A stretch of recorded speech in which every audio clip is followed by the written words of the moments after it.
देखें, अभी के समय में अगर देखा जाए तो सबसे बड़ा जो समस्या है वो जानकारी का अभाव। जानकारी का अभाव, मान लेते हैं जानकारी नहीं है, क्या करेंगे। अब जमीन है, उसका अगर कोई म्यूटेशन करा लिया है, आपको एक तरह से पता भी है, तो आप क्या करेंगे, उस पर किस प्रकार से एक्शन लेंगे, कहाँ शिकायत करेंगे।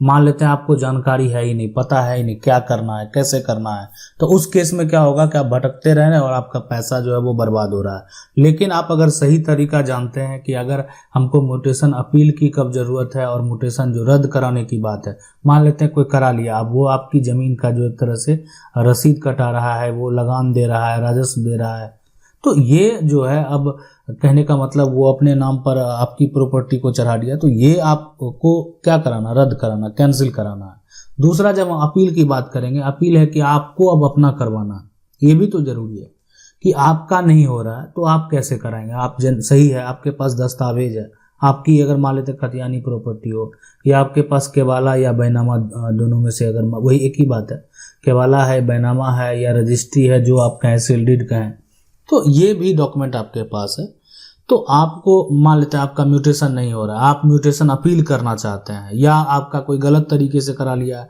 तो आप म्यूटेशन को रद्द कराना चाह रहे होंगे, तो ये सारा प्रक्रिया के लिए आखिर करना क्या होगा।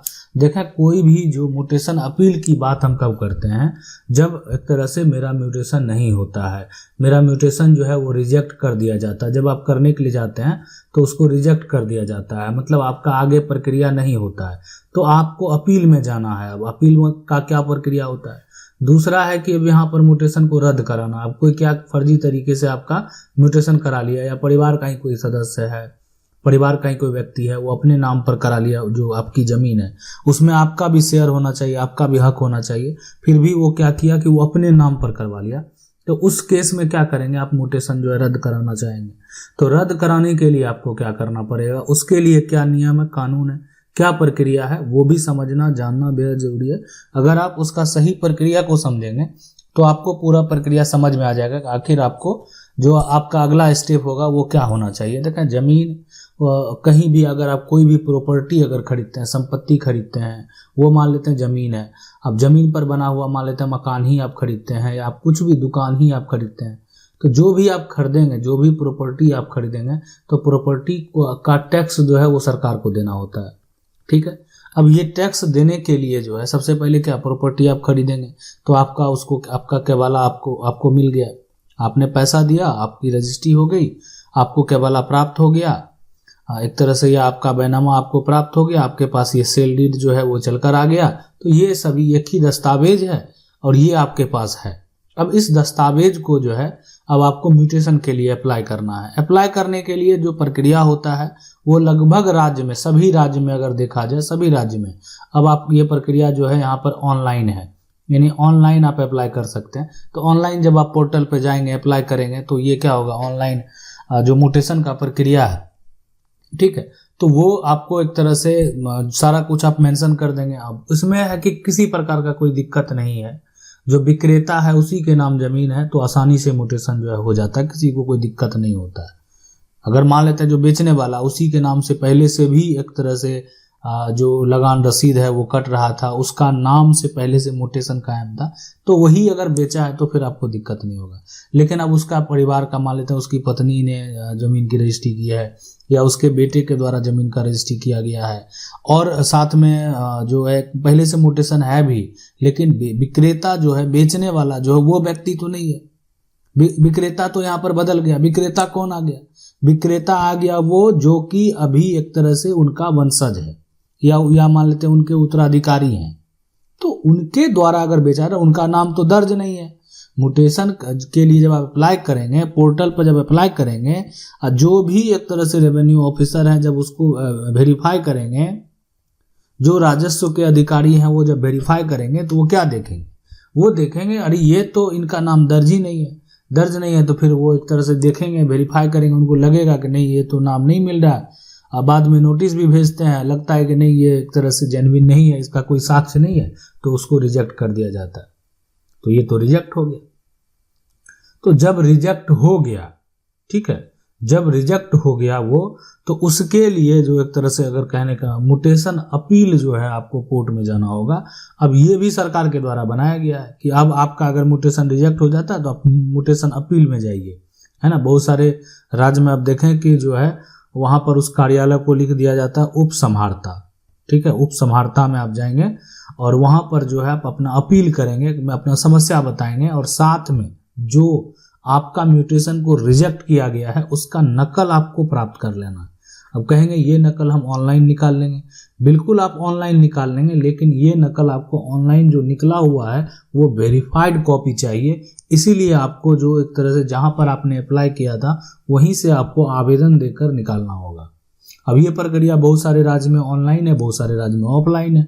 यानी ये प्रक्रिया के लिए भी आपको जो है एक तरह से बहुत सारे राज्य में ऑफलाइन ही जाना होगा। ऑफलाइन जाके आवेदन करेंगे, आपको इन्फॉर्मेशन का वो जो आप निकालना चाहते हैं उसका एक तरह से वेरीफाइड कॉपी आपको दे दिया जाएगा कि आपके साथ आपका म्यूटेशन क्यों रिजेक्ट किया गया।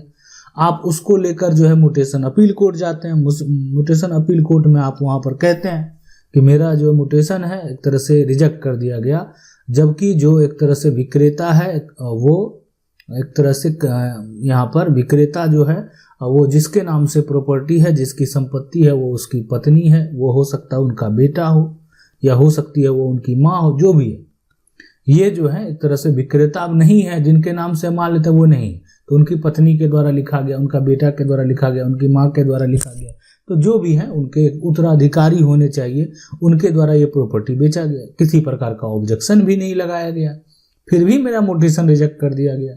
तो ये तमाम चीज़ें को देखने के बाद जो है म्यूटेशन अपील कोर्ट में अगर लगेगा कि नहीं, इनको आदेश जारी कर देना चाहिए, ऐसा ऐसा है, सारा कुछ हमने वेरीफाई कर लिया, सारा साक्ष्य हमने ले लिया, यहाँ पर कोई दिक्कत नहीं है। समस्या यही है कि जो व्यक्ति के नाम से ज़मीन था उनके उत्तराधिकारी जो है पहले अपने नाम पर उसको ट्रांसफ़र नहीं किए, उससे पहले उसको बेच दिए।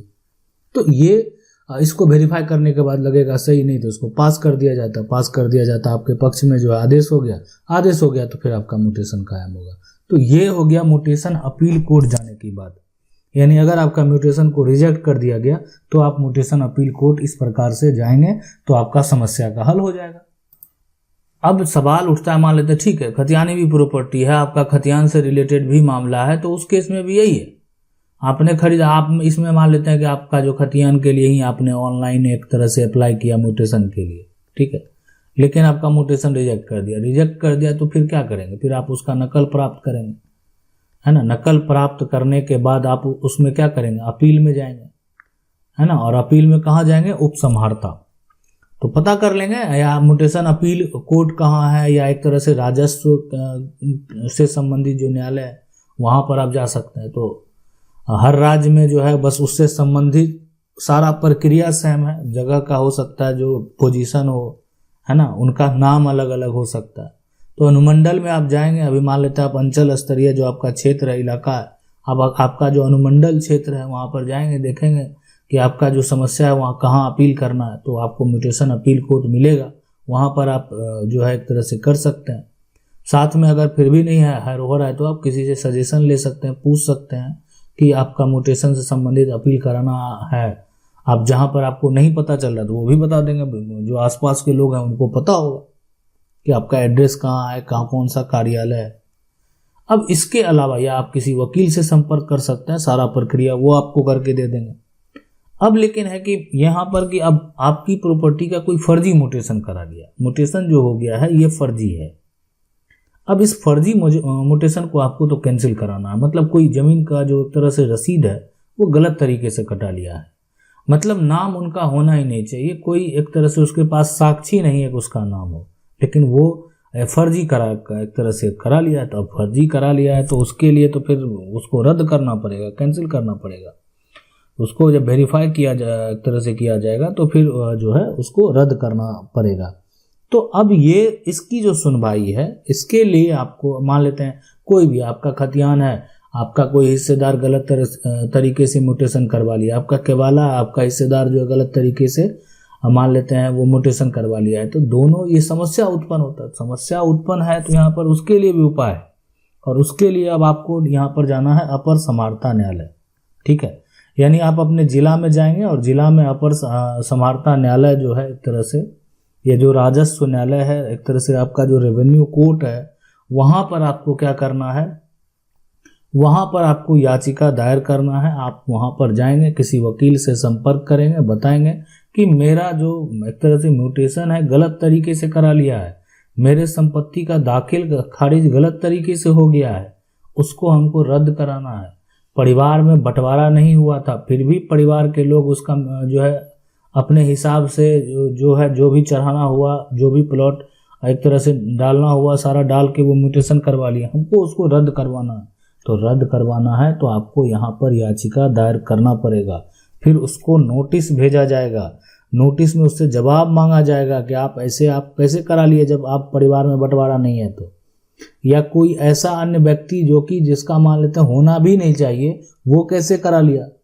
तो ये सभी को जो गलत तरीके से किया गया है अधिकारियों के द्वारा, जो एक रेवेन्यू ऑफिसर हैं उनके द्वारा जो है कैंसिल कर दिया जाएगा, रद्द कर दिया जाएगा। और जब रद्द कर दिया जाएगा तो जो पुराना स्थिति है उसी पे वो चला आएगा। पहले यानी रद्द जो म्यूटेशन हुआ है उससे पहले का जो स्टेप है, कोई म्यूटेशन करा लिया, ठीक है, पहले नाम मान लेते हैं एक तरह से विनय का था, अब बाद में उसमें जो एक तरह से राजेश नाम का व्यक्ति ने उसमें म्यूटेशन करा लिया, तो अब क्या होगा, जब मान लेते हैं आप अपर समहर्ता न्यायालय जाएंगे तो राजेश का नाम फिर हट जाएगा, फिर वो जमीन जो पहले है विनय के नाम वो चला जाएगा। यानी ये प्रक्रिया हो गया कि आप म्यूटेशन को तोड़ दिए, आप म्यूटेशन को कैंसिल कर दिए। आशा करते हैं वीडियो अच्छा लगा होगा। वीडियो को लाइक जरूर कर दें।